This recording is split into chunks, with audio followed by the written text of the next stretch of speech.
Muy buenos días a todos y a todas. Es un placer recibirles una vez más en este recinto, que es un punto de referencia para las empresas de Huelva. En esta ocasión lo hacemos con motivo de la celebración de las jornadas técnicas de AIQB. Jornadas que nacieron hace unos años con el objetivo de poner en valor el gran trabajo que hacen todas las comisiones técnicas de AIQB, que recordemos son las de comunicación, medio ambiente, prevención, mantenimiento y recursos humanos. En el día de hoy tendremos la intervención de las comisiones de medio ambiente, prevención y mantenimiento. Por tanto, estamos en un espacio de encuentro y de debate en torno a la industria onubense en todos sus ámbitos, empresas y administraciones, que a buen seguro nos permitirán conocer un poco más sobre el papel y la proyección de esta actividad en el tejido económico y social de la provincia de Huelva. Les recordamos que tienen a su disposición tarjetones por si quieren trasladarle alguna pregunta a cualquiera de los intervinientes en el día de hoy. Y sin más, les cedo la palabra al presidente de AIQB, José Luis Menéndez.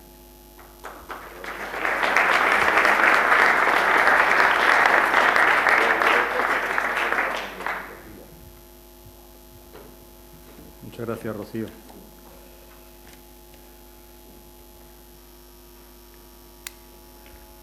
Bueno, estimados miembros de Junta Directiva, técnicos de nuestras distintas comisiones, profesionales de la industria onubense, representantes de medios de comunicación, nuestro premiado hoy amigo Manuel Toaria, hemos estado un rato con los medios de comunicación y bueno, se han volcado en él, porque en el momento que abre la boca no solamente es un excelente comunicador, sino que además seduce en su comunicación y prácticamente pues todas las preguntas las ha contestado él perfectamente. Muy buenos días y gracias por acompañarnos en estas jornadas técnicas.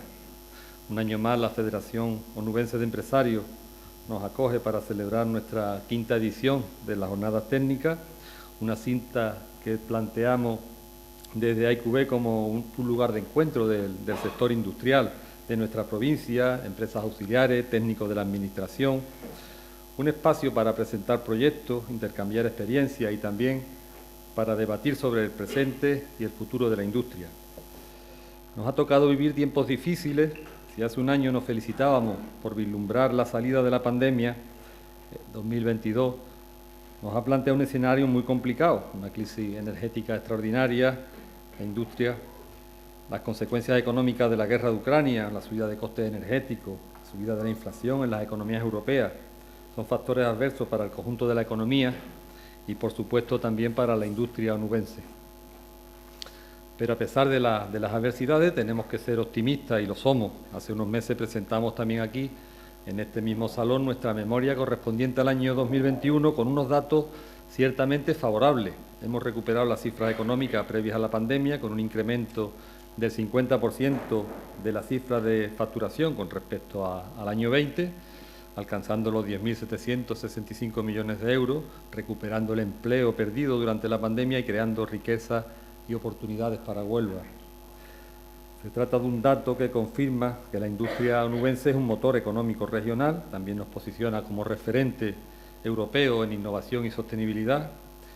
Queremos protagonizar desde Huelva la gran transformación de la industria gracias al desarrollo de proyectos de vanguardia en el ámbito de la descarbonización, de la economía circular, el uso de energías renovables y el impulso del hidrógeno verde como gran vector energético. Pero el día de hoy el protagonismo lo tienen nuestras comisiones técnicas. Es un apoyo muy importante para nuestra Junta Directiva y para nuestra asociación. Es un espacio, como comentaba antes Rocío, de intercambio de experiencia donde los técnicos de las distintas plantas tienen la oportunidad de analizar diferentes temas de interés para la industria y para la propia Junta Directiva, tanto técnicos en su actividad empresarial, colegas que además hablan el mismo lenguaje, con lo que supone de enriquecimiento profesional y que además, por supuesto, redundan en beneficio de las empresas. Y, por supuesto, quiero destacar algunas acciones relevantes, como son los estudios realizados sobre zona de mezcla, toxicidad de vertido, estudios olfatométricos y otros realizados por la Comisión de Medio Ambiente, así como el el trabajo que desarrolla con las distintas administraciones para llevar a cabo un mejor seguimiento y cumplimiento legislativo. Buenas prácticas, lecciones aprendidas, permisos de trabajo, seguimiento de indicadores de gestión que se realizan en nuestra Comisión de Mantenimiento, así como el apoyo que le da a la formación dual, a la FP dual, con la aportación de formadores, un trabajo que también se hace dentro de esta comisión. La Comisión de Recursos Humanos aporta gran valor a su gestión en temas como la formación conjunta, seguimiento de inspecciones tanto laborales como sanitarias, asentismo, igualdad, desconexión digital y un tema de vital importancia para nuestras empresas como es la captación de talento a través de la universidad y centros de formación profesional con los que colaboramos. La Comisión de Comunicación da un soporte fundamental a la Junta Directiva, elaborando anualmente el plan de comunicación de la asociación y, por supuesto, con el seguimiento y su apoyo en el cumplimiento, donde destacan acciones como el Día de la Industria, la presentación de la memoria, el acto de hoy de jornadas técnicas, la revista de la asociación, la revista de IQB, que próximamente va a salir su edición número 41, jornadas con los medios de comunicación, por mencionar algunas de estas actividades. Y he dejado de una forma deliberada para la última la Comisión de Prevención de Riesgos Laborales. Su actividad también es muy intensa, analizando los índices de accidentabilidad, lecciones aprendidas de los accidentes, simulacros, tanto internos como externos, los tratados de buenas prácticas, mejora de la formación de nuestras empresas, todo el tema de implantación de los distintos protocolos durante el COVID, donde han tenido un trabajo muy relevante en esta comisión. Y lo he dejado para el final porque quiero resaltar los buenos índices de accidentabilidad, tanto de nuestras empresas como de las empresas auxiliares. En los últimos años estamos en el entorno de 20 accidentes laborales con baja, lo que nos lleva a tener una accidentabilidad 6 veces por debajo de la media del sector y 3 veces por debajo de la media del sector y servicio, que por condiciones obvias es el sector con menor índice de accidentabilidad. Y quiero felicitar por ello a los técnicos de prevención de nuestras empresas y de las empresas auxiliares por estos magníficos datos. Los animo a seguir trabajando porque a pesar de los buenos datos, lógicamente no nos conformamos. Tenemos el objetivo de 0 accidentes, y para ello, lógicamente, pues trabajamos día a día nuestras empresas en todos los temas de coordinación de actividades empresariales y resalto esta labor y ya les digo, los animo para que sigan trabajando y algún día podamos conseguir ese objetivo de 0 accidentes en nuestra industria. En fin, espero que la mañana sea fructífera, no quiero quitar más tiempo, el protagonismo, como decía, de nuestras comisiones técnicas. Hemos preparado unas presentaciones que esperamos que sea de vuestro interés y, por supuesto, quiero agradecer a los ponentes la predisposición a participar en este día tan importante para nosotros. Y antes de iniciar la jornada, quiero presentar a don Manuel Toaria, al que tendré el honor de hacerle entrega del Premio IQB al Fomento y Desarrollo de la Ciencia y Tecnología, un galardón con el que nuestra asociación queremos reconocer la magnífica trayectoria profesional comprometida siempre con la investigación y la divulgación científica. Manuel Toaria es físico, pero sobre todo es un gran comunicador. 2 disciplinas que a primera vista podría parecer irreconciliables, pero cuya mágica conjunción permite acercar al gran público a lo más inextricable de nuestra ciencia. Y Manuel Toaria posee la magia, la virtud de desentrañar lo más complejo del universo y hacerlo visible para todos, lógicamente basado en su gran conocimiento de estos temas. La mayoría de los que aquí estamos lo recordamos como uno de los hombres del tiempo de Televisión Española, pintando las pantallas de nuestros televisores con los anticiclones, La Borrasca, Isobra, Vientos del Este, Cierzo, Calisma. Manuel Toaria comenzó su trayectoria profesional en los años 60 como periodista responsable de la sección de ciencia del diario Informaciones. Desde entonces ha compatibilizado la investigación científica y la comunicación en publicaciones como Muy Interesante o Conocer, programas televisivos como Alcore, Última Frontera y Viva la Ciencia de Televisión Española y Alambique de Canal Sur. Más recientemente ha sido director del Museo de la Ciencia de la Caixa, director científico de la Ciudad de Arte y la Ciencia, así como del Museo de la Ciencia Príncipe Felipe de Valencia.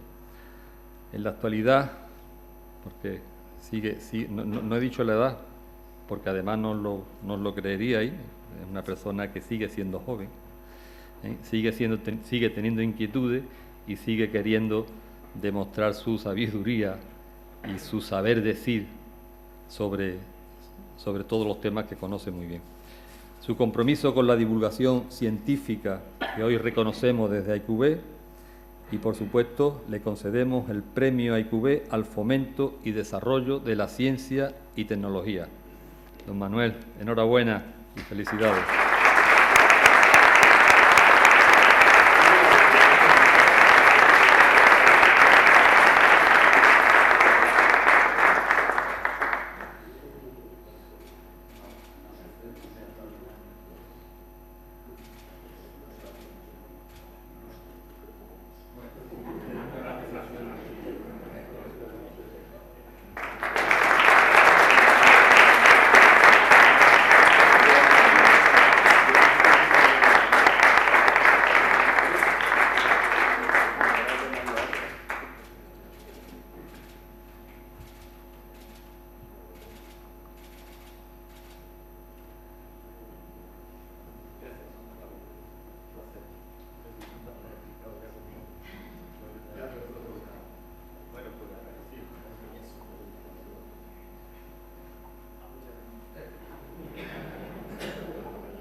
Así.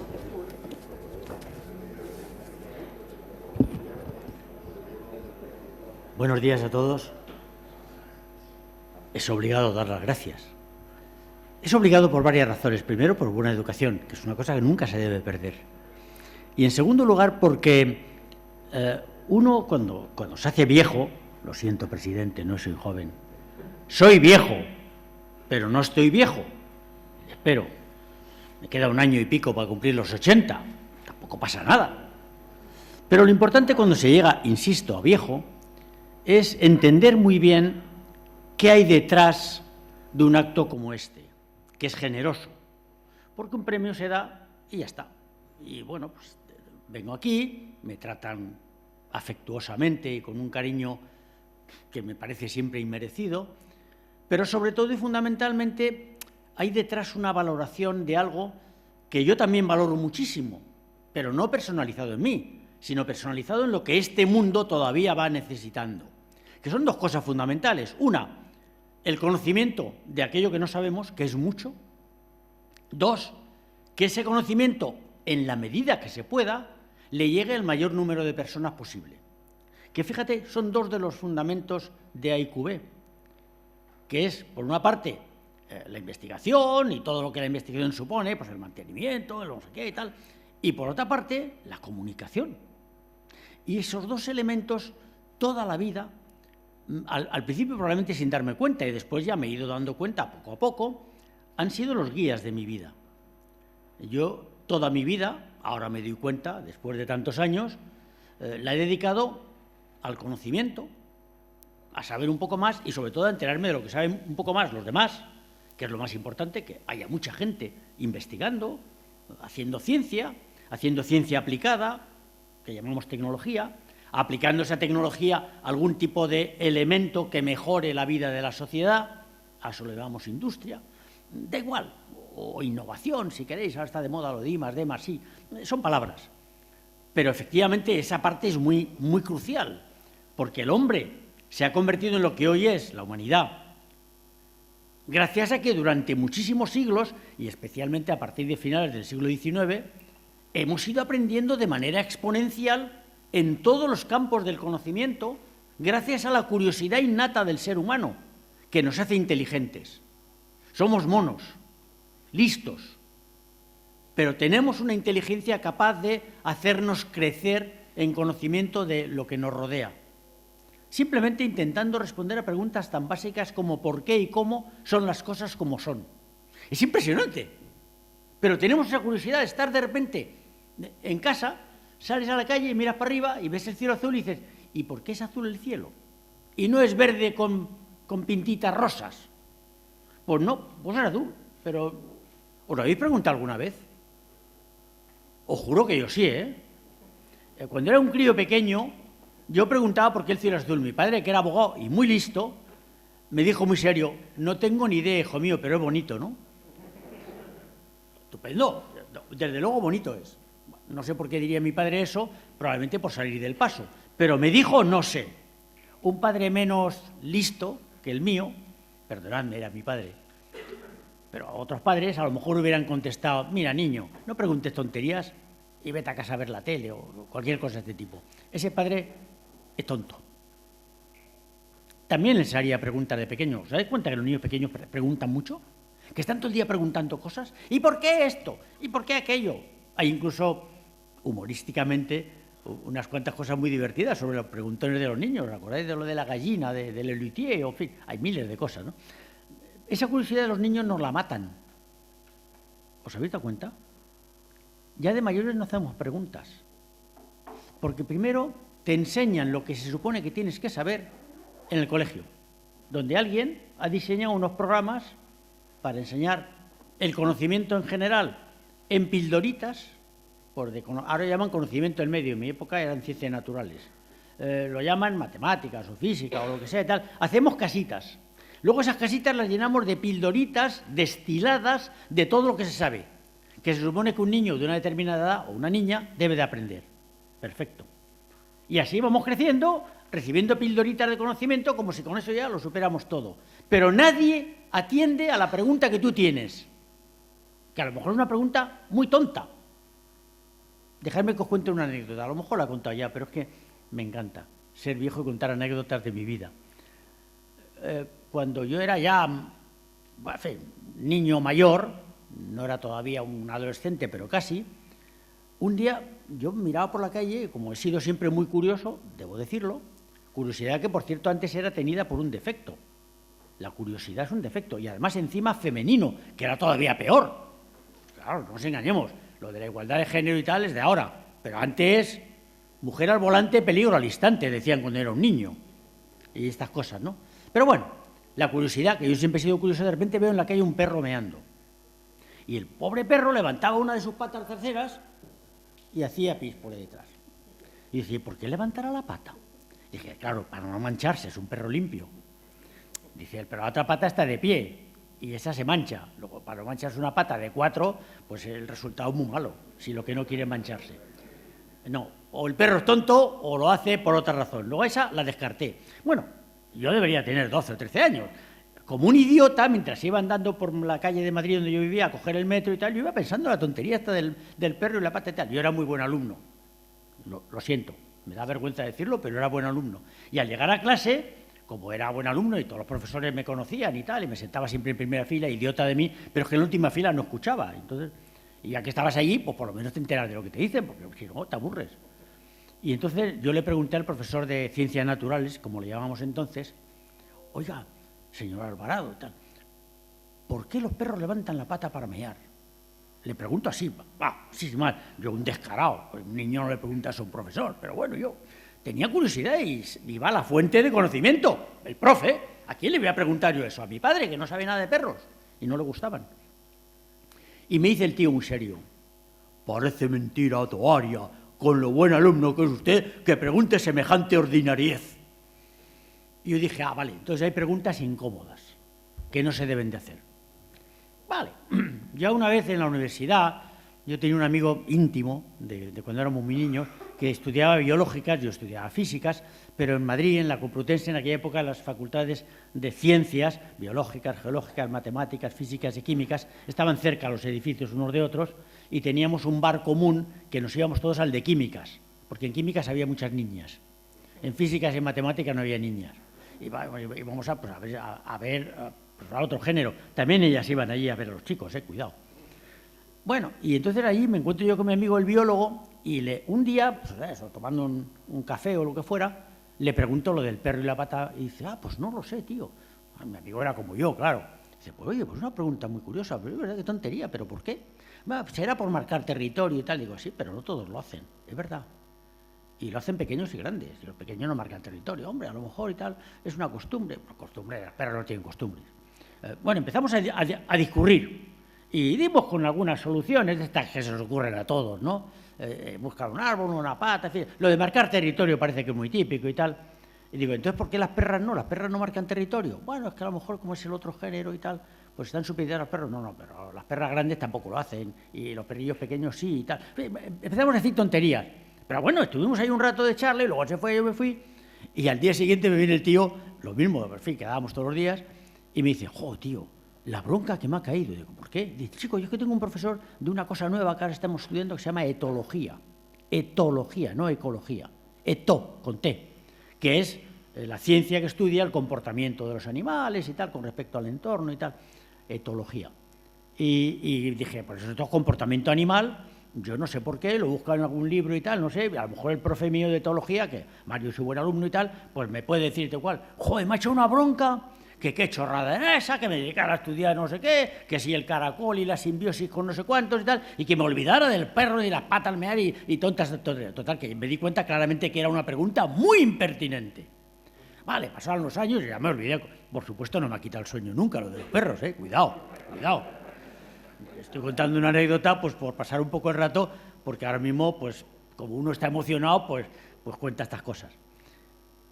Y entonces, ya mucho más tarde, fui un día a ver a una persona extraordinaria, que por desgracia no vais a tener la posibilidad de conocer, creo yo, porque se ha jubilado ya y se ha encerrado, en fin, está esperando la muerte con cierta placidez, pero que fue el fundador de los Museos Científicos Coruñeses, en La Coruña, allí en el Finisterre. Y este hombre es un hombre extraordinario. Ha hecho 4 museos de ciencia en una ciudad, después de todo, pequeña, la ha convertido en la capital de la divulgación científica europea, no por el tamaño, sino por la variedad y por la riqueza de todo lo que tiene. Tiene la Casa del Hombre, la Casa de las Ciencias, la Casa de los Peces y ahora el Museo Nacional de Ciencias Naturales, de Ciencia y Tecnología. Nacional quiere decir Madrid, porque todos los museos nacionales están en Madrid. Pues no, señor, este está en Coruña, el de Ciencia y Tecnología. Bueno, este hombre le conocí pues, hace muchísimos años, me invitó a dar una charla allí en su recién creada Casa de las Ciencias y tal, y yo conocía aquello y estaba fascinado. Este tío, pero no está ni en Madrid ni en Barcelona, pero este se había formado en Estados Unidos, tenía varios másteres, un doctorado, no sé qué, en didáctica de las ciencias, que yo no sabía ni que existía eso. Ahora resulta que yo soy un maestro de la didáctica de las ciencias, pero yo no sabía lo que era. Yo soy físico, y no necesariamente buen físico y tal, pero bueno, se supone que soy eso, lo que ha dicho el presidente, un señor que habla mucho. Entonces, en un momento dado hablamos, nos identificamos muy bien, nos queremos mucho desde el primer momento, claramente aquel tío era un tío genial, y yo a él le debía parecer también bien. Claro, yo hablo mucho, él habla poco, yo soy sonriente y cuento chistes, él no. Pero bueno, nos entendimos magníficamente bien. Y al final ya habíamos bebido vinito y tal, porque el tío sí, gastrónomo, es muy buen gastrónomo, me sacó un vinito ahí estupendo, y después del vinito y tal, le pregunto ya muy relajado, oye tío, pues yo tengo una anécdota, joder, oye, es que, y le conté la historia del perro meando, palabra de honor, qué tontería, ¿no? Pero un tío que acabas de conocer, pero se lo conté ya después en los postres. Y me mira así muy serio y digo, qué mal le ha caído a este tío la pregunta. Porque me miraba muy serio, y de repente me dice, con acento gallego, Manolo, tú también. Le había pasado lo mismo a él, toda su vida preguntándose por qué los perros levantaban la pata para mear. Bueno, de esto hace ya 38 años, el otro día hablamos por teléfono, porque sí, todavía hablo con él por teléfono, y me dice, le digo, en un momento dado, estaba así, un hombre un poco depre y tal. Digo, joder, Moncho, ¿te acuerdas de lo del perro de la pata al mear? ¿Has encontrado por fin una respuesta convincente que a ti te convenza? Porque yo he leído libros y tal y yo sigo sin encontrar nada. Pero si tú has encontrado algo, por favor, dímela, que nos vamos a morir ya y no vamos a ver esto. Y me dijo, Manolo, tengo que darte una mala noticia, no hay respuesta. Y me quedé, de verdad, patidifuso y me dije, bueno, pues vale, no todas las preguntas tienen respuestas. Pero la ciencia no por eso deja de hacerse preguntas. Es una anécdota, pero implica la necesidad de 2 cosas. La curiosidad por ir más allá de lo que sabemos, no conformarte nunca con lo que sabes. Y 2, la necesidad de compartirlo. Con los que saben más que tú, por supuesto. Con los que saben como tú, por supuesto. Con los que saben menos que tú, por supuesto. La comunicación. Mirar, en este mundo actual, donde los problemas ambientales se habían convertido de repente en un gran problema, el único. Si eso fuera verdad, estaríamos ahora mismo de regreso a la Edad Media, o antes, a una sociedad de mera subsistencia, trabajando todo el día para poder comer ese día, trabajando todo el día siguiente para poder comer ese día, y no muy bien, y viviendo en promedio 35 o 40 años. Así de claro. Entonces había respeto al medio ambiente, sin querer, sin saberlo, sí, pero sin saberlo. Por supuesto no a tu entorno natural. Los hombres prehistóricos, los hombres de la Edad Media, machacaban su entorno, vamos, no veas. Pero como eran pocos y tenían poco poderío, poco alcance, solo machacaban una pequeñísima porción de territorio y el resto estaba como estaba. Normal, natural. ¿Eso es ideal? Pues tengo tendencia a pensar que no. Nunca digo seguro que no, pero mi idea es que no. Eso no es natural. Por otra parte, ¿es viable? ¿Qué va a ser viable? El mundo tiene hoy casi 8.000 millones de almas. ¿Sabéis cuántos había hace un siglo? 1.200. ¿Sabéis cuánto había en la época de los romanos? Hace 2.000 años. 300 millones. Imaginaros esta sala. Coged aquello como el año de los romanos, cuando nació Jesucristo, el año 0, el año 1, allí, en aquella pared. Y esto es hoy. Imaginar que cada metro son 1.000 millones de años. Y vamos a suponer que esto tiene 8 metros. O sea, dividir esto en 8 peldaños, y cada peldaño son 1.000 millones de años. Y luego dividir esto en los 20 siglos que han pasado, el ancho este. O sea, que será, pues yo qué sé, si aquí hay 20 metros, pues 1 metro también, ¿vale? Imaginarlo. Y ahora, con la mente, trazad una recta de cómo ha evolucionado la población humana total en la Tierra desde entonces hasta hoy. Imaginarlo, ¿eh? Voy a hacer una payasada. Y no me vais a escuchar bien, salvo que grite. Voy a hacer yo esa recta, con el dedo. Y la vais a visualizar.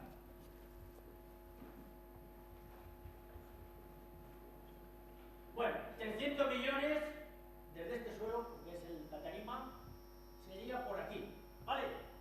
Y he dicho que el siglo XIX, a finales, hacia 1880, llegamos a los 1.000 millones, que sería 1 metro. Imaginad la recta.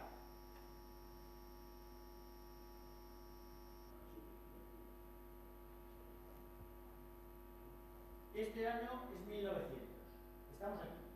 ¿Cómo veis eso? Prácticamente una línea recta, levemente ascendente. En realidad había altibajos porque en la Edad Media, pandemias, había grandes epidemias, ya lo sabéis, la peste y tal. Pero bueno, más o menos, si queréis la promedio, es una línea recta levemente ascendente.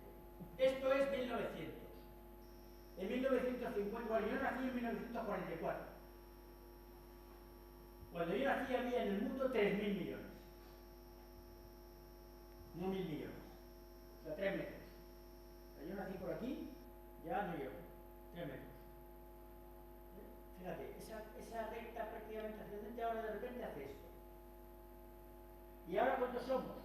El techo.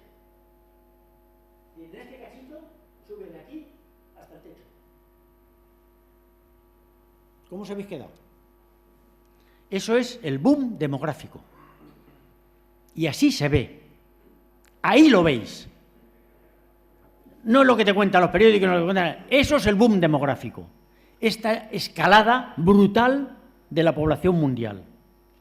Y cada humano, incluso los más pobres, los más miserables de la selva de África, o de algún país muy pobre de Asia o de Centroamérica o Sudamérica, incluso ellos tienen un impacto que es miles de veces mayor que el del hombre de la Edad Media.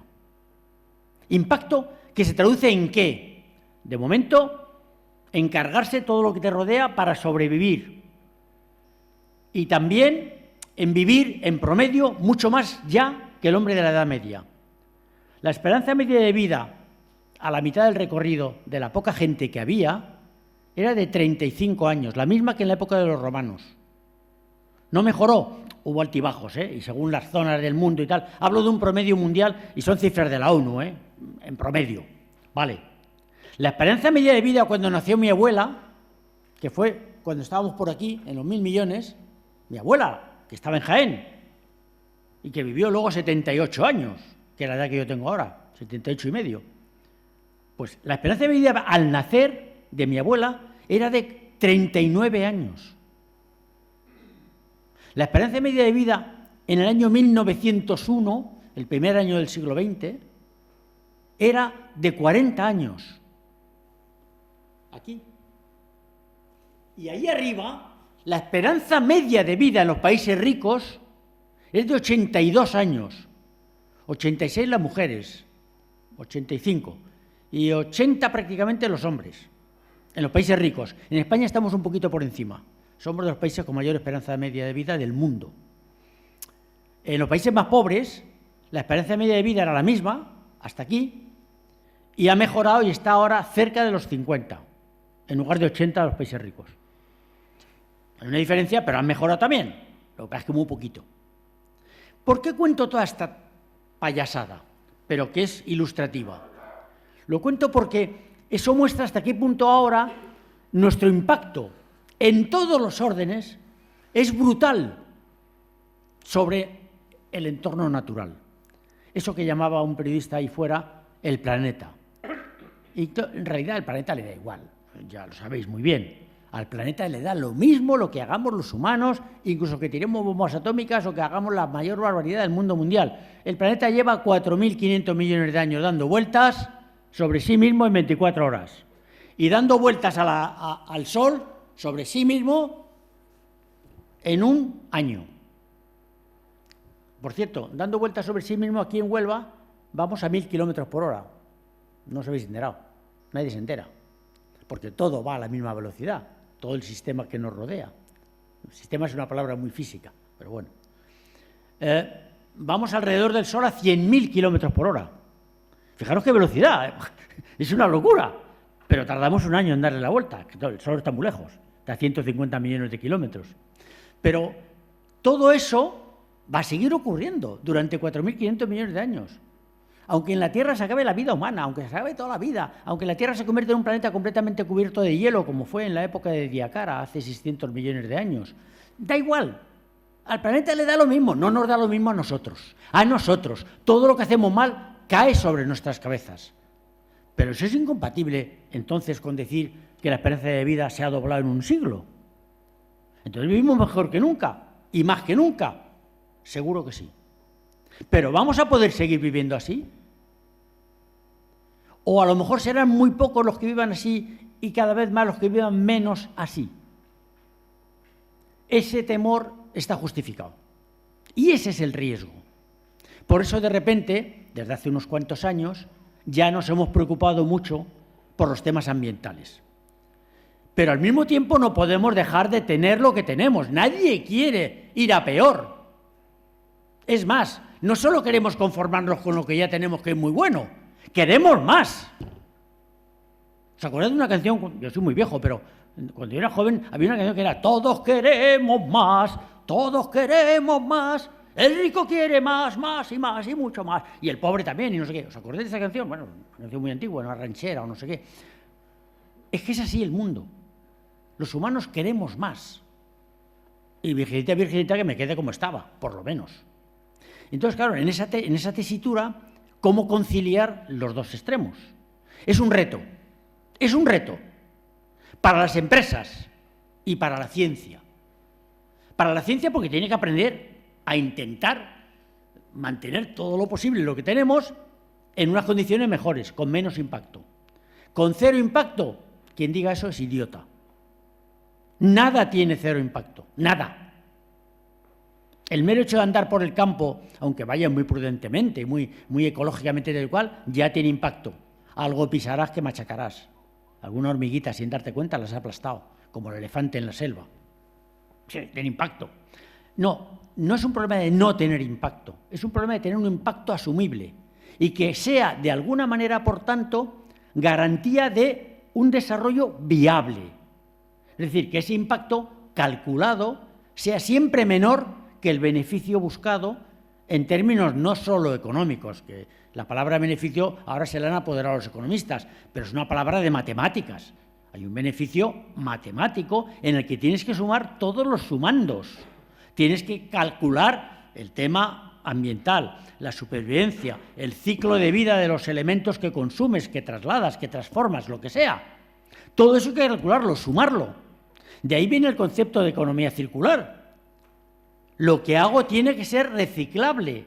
Un ciclo es un ciclo cerrado.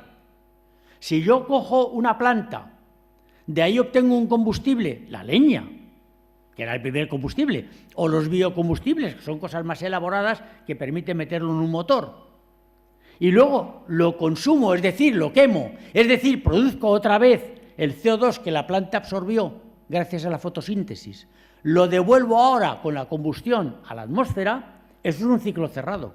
No aumenta el CO2, por tanto no aumenta el efecto invernadero, porque el CO2 es uno de los principales gases de efecto invernadero.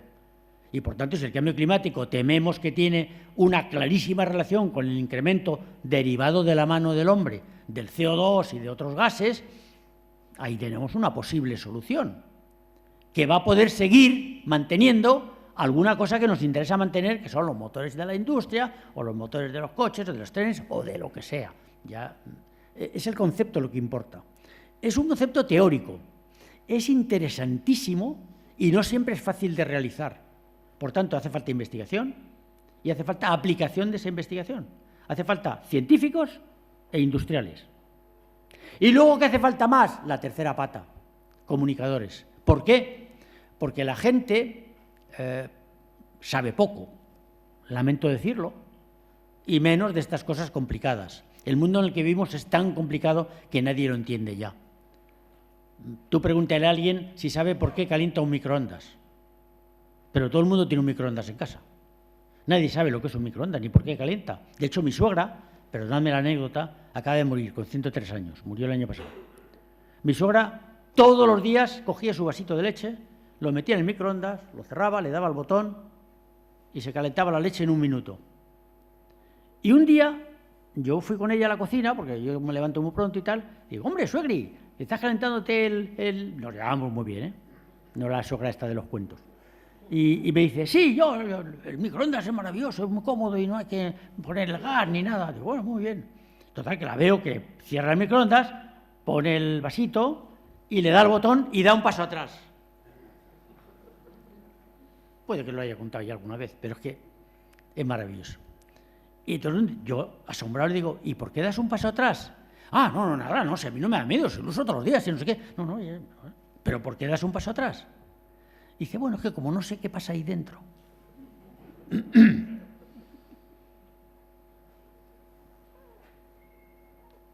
Qué historia, ¿eh? Como no sé lo que hay ahí dentro, por si acaso doy un paso atrás. Ese es el mundo de hoy.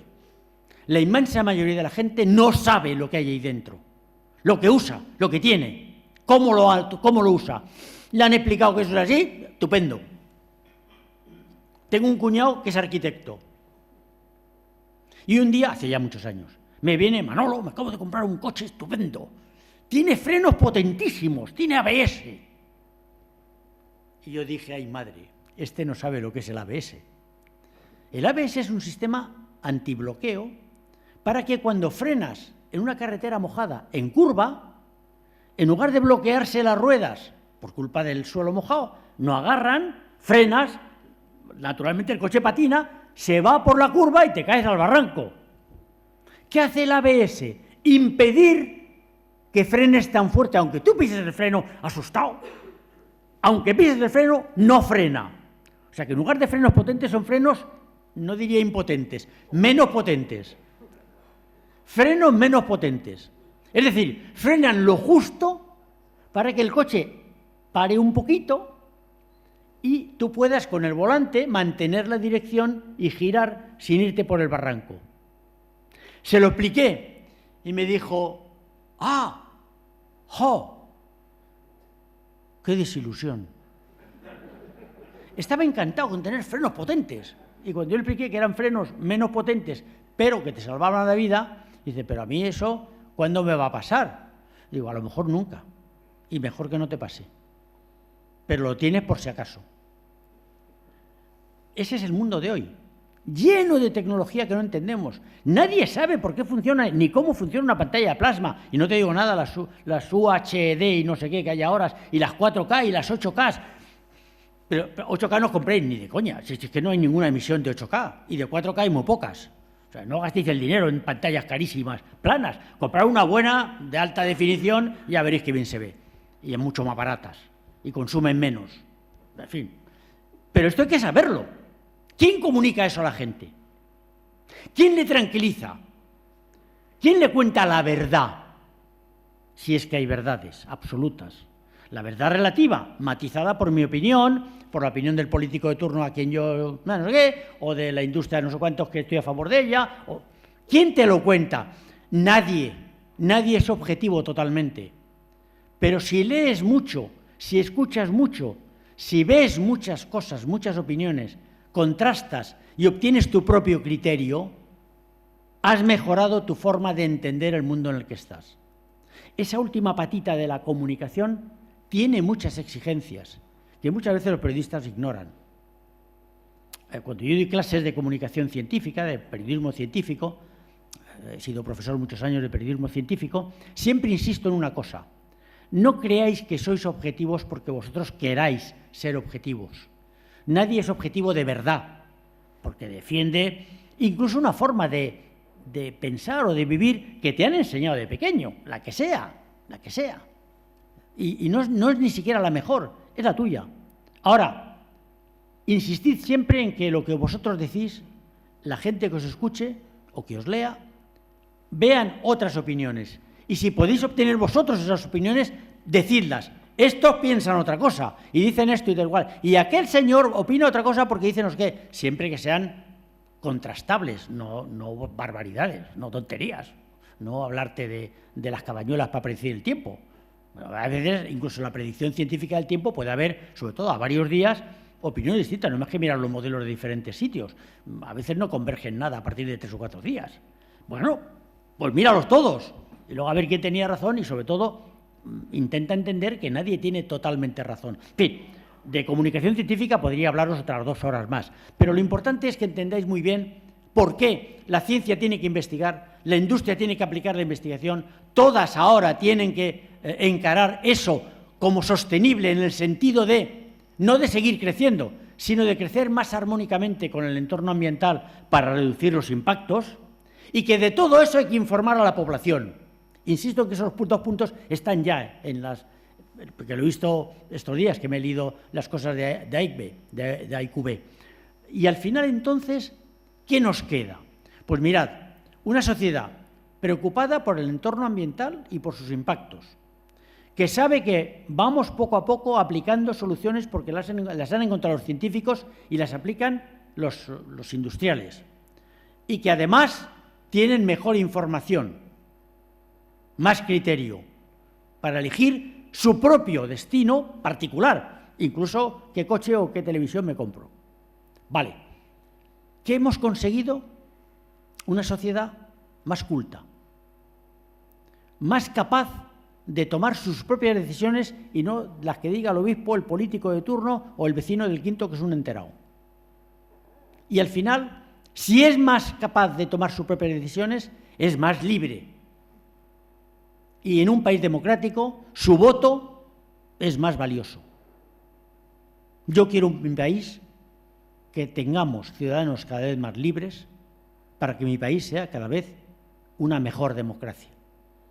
Y por eso llevo tantos años entregado a esto y todavía, si sigo teniendo suerte, espero seguir estando haciéndolo. Gracias por el premio, pero os lo devuelvo a vosotros, que sois los artífices.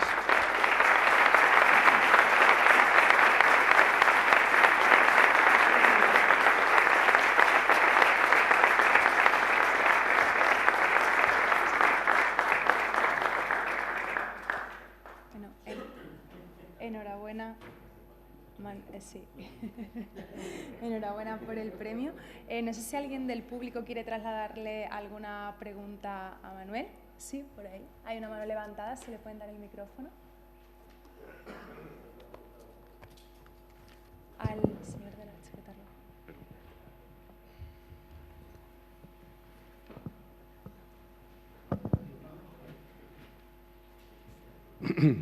Hola Manuel, para mí es un auténtico placer estar en una conferencia tuya. Y estando en una conferencia tuya se me viene a la mente, de las veces que te he escuchado, términos como temperie, climatología, ciclo. Y la pregunta que yo te quiero hacer es la siguiente, porque en esa información que nos llega, pues yo no tengo al final una conclusión. En los años 40, 44, 46, hubo una sequía tremenda en España. Se habla que el Manzanares no llevaba caudal, se habla de que el Ebro estaba en la mínima expresión, entiendo que sería 1 metro cúbico o 2 metros cúbicos por segundo.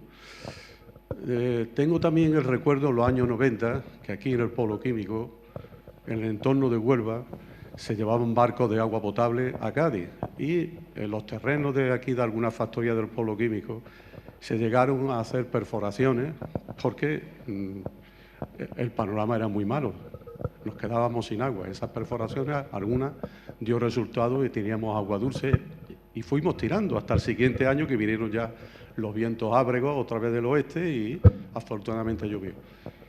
Y ahora pues tenemos, digamos, otro ciclo donde nos encontramos con esta sequía. Mi pregunta es, ¿qué relación puede tener estas, mirando a 50 años, a 50 no, tirando ya casi a 80 años atrás, qué relación tiene esto, si es que la tiene, bajo tu criterio o tu mejor saber?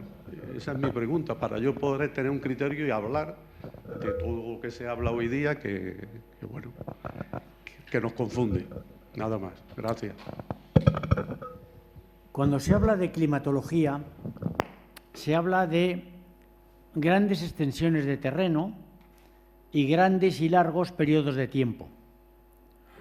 Por tanto, inevitablemente tenemos que acudir a generalizaciones y a promedios estadísticos. La climatología, aunque es una ciencia descriptiva inicialmente y, por tanto, muy geográfica, últimamente, desde que tenemos una buena profusión de datos, también es una ciencia cada vez más matemática, pero siempre acudiendo a promedios. Tú no hablas, puedes hablar del clima de un sitio concreto y entonces ver los promedios de las temperaturas, los vientos, las lluvias, lo que sea, todos los parámetros que tienen que ver con lo que llamamos el tiempo instantáneo, y eso, haciendo el promedio a largo plazo, plazo de años muy largo, pues te sirve para comparar plazos y ver si ha habido alguna modificación del clima y tal, que siempre la ha habido y siempre la habrá. Por tanto, ¿España es un país seco? Pues sí, pero no es seco siempre.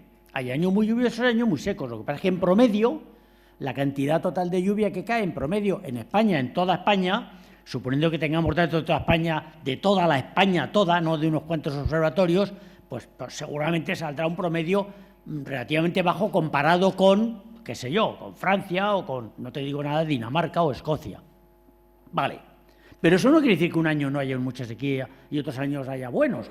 Tú has hablado del año, me parece que eran 92, 93, que fueron sequísimos, 94, y luego se puso a llover en el 95, 96, 97, y llovió más de lo que había no llovido en los años anteriores, pero hizo polvo esos años de sequía. En el caso de los barcos de agua de Huelva a Cádiz con el mismo clima o parecido, es muy sintomático, porque aquí faltaba y sobraba agua incluso, porque en Cádiz faltaba agua y aquí sobraba para llevarles, si estamos ahí al lado. Pues eso no tiene mucho sentido, porque además de que falte agua, hay también un problema de infraestructura hidráulica, que es un problema de tipo más de gestión de un recurso como el agua, que se ha convertido en el siglo XX en un recurso crucial, porque todos nos lavamos, nos duchamos mucho más que antes. En fin, ¿entiendes lo que te quiero decir? Criterio. Todo el mundo hablamos de cambio climático. El cambio climático es consustancial al planeta Tierra. Hace 600 millones de años toda la Tierra estuvo cubierta de hielo. Ahora hemos pasado por ciclos de mucho frío, mucho calor, lluvia, más no podemos llegar a saber porque no había termómetros hasta hace apenas 3 siglos, y de manera coordinada en red, pues tenemos en algunas regiones del mundo datos desde hace 2 siglos, siglo y medio, en promedio, pero no tenemos datos del mar y ocupa el 70% de la superficie de la Tierra, 71%. Entonces, de eso no tenemos datos más que recientemente con satélites y luego algunos datos aislados de barcos, pero pues, los barcos llegaban a puerto y dejaban de mandar datos del centro del mar. En fin, como siempre en ciencia, sabemos, pero sabemos poco y hay que saber más. Mientras tanto, hay que trabajar con lo que sabemos. Y por lo que sabemos, ese cambio climático natural que siempre ha habido y que siempre es de tipo lento, salvo un gran cataclismo, como el de hace 65 millones de años y tal, pues por lo que sabemos era lento, pero ahora está acelerándose por, probablemente, casi seguro, la mano del hombre. ¿Por qué? Pues porque ya hemos identificado el problema. La ciencia avanza. Hemos identificado una serie de gases que hacen que la atmósfera de la Tierra mantenga una temperatura por encima de la que le corresponde, según la distancia al Sol que estamos, deberíamos de ser mucho más fríos como planeta. Somos más calientes porque la atmósfera hace, por así decirlo, de almacenador del calor que durante el día, en la mitad de la Tierra, calienta la Tierra, durante la otra mitad del día esa misma parte se enfría, pero no se enfría tanto como se ha calentado y, por tanto, acumula una parte de ese calor en la atmósfera como una especie que no es de efecto invernadero, es mucho más complicado que eso. Pero bueno, algo así ocurre. Eso en promedio para toda la Tierra mantiene un equilibrio que está en una temperatura media muy por encima de la que le correspondería si no hubiera este efecto mal llamado invernadero. Bueno, pues entonces, si aumentamos la cantidad de los gases de este efecto invernadero, que son esencialmente el vapor de agua y el dióxido de carbono, si lo aumentamos porque la industria emite mucho vapor de agua, la industria en general, los coches, los transportes, lo que sea, emite mucho dióxido de carbono y mucho vapor de agua, entonces va a aumentar la cantidad total de esos gases en la atmósfera y, por tanto, va a aumentar el efecto invernadero. Pero, ojo, el agua que hay en la Tierra es siempre la misma, desde hace 4.000 millones de años. Y el CO2 también, salvo que lo secuestre alguien, algo, y lo meta bajo tierra durante muchos millones de años. ¿Qué pasó eso con el carbonífero? El carbono de las plantas son seres vivos, como todos los seres vivos están hechas a base de carbono, vosotros también y yo también, moléculas de carbono en grandes cadenas, de muchos tipos. Bueno, pues ese carbono queda almacenado bajo tierra y al final lo sacamos ahora en forma de carbón y lo quemamos. ¿Estuvo en la atmósfera? Claro que estuvo, hace 400 millones de años. Pero estamos devolviendo ahora en apenas decenios, quizá pocos siglos, que es muy deprisa comparado con la lentitud de los procesos por los que fue secuestrado bajo tierra. Lo mismo con el petróleo, que es más reciente que el carbón, pero que también hace 90 o 100 millones de años fueron plantas, pero en este caso que quedaron bajo el agua o bajo la tierra y que ahora están en forma o bien de bolsas de gas o bien de hidrocarburos, todos formados por C y H como todas las plantas, pero que ahora están, por así decirlo, fósiles bajo tierra y los estamos sacando igualmente y quemándolos, es decir, devolviendo el CO2 y el vapor de agua de esos hidrocarburos que en su momento ya estaban en la atmósfera, sí, pero hace 100 millones de años. Millones de años. Y lo estamos devolviendo en apenas un siglo. Por tanto, parece lógica la conjetura de que eso podría ser responsable de un aumento del efecto invernadero, por tanto, un incremento de las temperaturas que tendría que ver luego en cascada con toda una serie de efectos secundarios de todo tipo sobre los climas de la Tierra. Conjetura que todavía no está verificada al 100% como nada en ciencia, pero que evidentemente suena coherente y que de momento nos obliga a decir, pues entonces dependemos mucho del carbón y del petróleo, vamos a reducir nuestro consumo de eso como primera medida fundamental. De ahí, por ejemplo, lo de los biocombustibles. Si consigo que un combustible de tipo fósil sea reemplazado por un combustible de ciclo cerrado, que es lo que procede de una planta a la que yo ha fijado ahora el CO2 y lo devuelve unos años después o unos días después, ya no es lo mismo que hace 400 millones de años o 100 millones de años. Es ahora. Por tanto, eso es economía circular. Y, por tanto, de alguna manera, evito el mayor incremento del efecto invernadero del que ya se está produciendo. Por ejemplo, es un ejemplo muy bueno, el de los biocombustibles. Y por eso, cuando estábamos allí fuera, el presidente y yo, en un momento dado, él ha hablado del impacto positivo que tiene este tipo de cosas. Y yo he dicho lo mismo, dice, pero es que mire usted, es que es de cajón.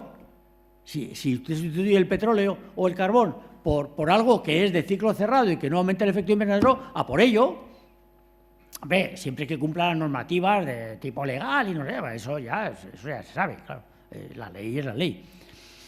Entonces, en este tema del cambio climático y de las sequías, eso no va a cambiar. Y ni va a dejar de hacer frío en invierno y va a dejar de nevar en la montaña. Eso es una tontería. No es un calentamiento constante y permanente en todas partes. Es un promedio a largo plazo. Eso es lo que es difícil de entender en climatología, que no es meteorología.